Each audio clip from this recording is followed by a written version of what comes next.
Саламатсыздар ма, химия пәнінің мұғалімі Тубаева Айгүл Оңғарбайқызы. Тағы да қоспаға арналған есеп. Берген егер газ түрінде N2O, яғни азоттың бір валентті оксиді бөлінсе, әрқайсысы 5 грамм магний, 5 грамм натрийдің 10 грамм қоспасымен әрекеттесуге жұмсалатын концентрлі азот қышқылының массасы қанша болады? Яғни балалар біз реакцияны жүргізген кезде натрийді азот қышқылымен әрекеттестірген кезде натрий нитраты, су және азоттың бір валентті оксиді. Магнийді азот қышқылымен әрекеттестіргенде магний нитраты, су және азоттың бір валентті оксиді түзіледі. Біз оларды тотығу тотықсыздану реакциясы арқылы теңестіріп қойдық. 8 моль азотқа 10 моль 8 моль натрийға 10 моль азот қышқылы, 4 моль магнийге 10 моль азот қышқылы жұмсалады екен.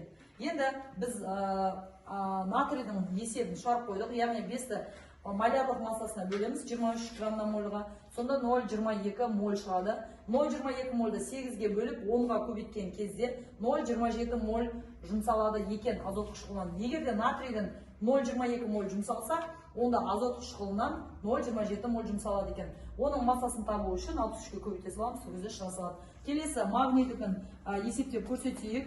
Яғни магний тең 5 граммды бөлеміз 24 грамм на мольге. Сол кезде бізде шығады жауап оқшылар. Ауза.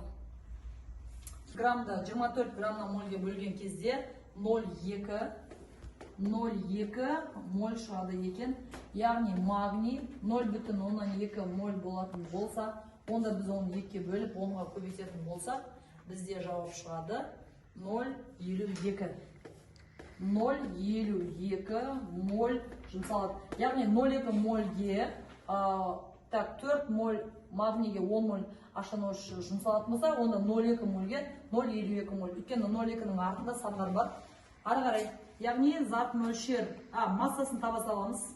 HNO3-тің, сонда бізге белгілі 0,52 мольді көбейтеміз 63 грамм на мольге.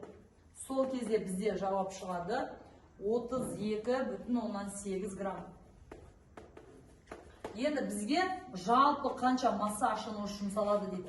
Бізде магнийге 32-де 8 жұмсалса грамм, ал натрийге 17-де 12 грамм H2O жұмсалады екен. Сонда жалпы H2O-тің массасы жалпы. Сонда 32-де 8-ді қосамыз 17,1-ден 12-ге. Сол кезде бізде шығады 49-да 9 грамм. 49-да 9 грамм.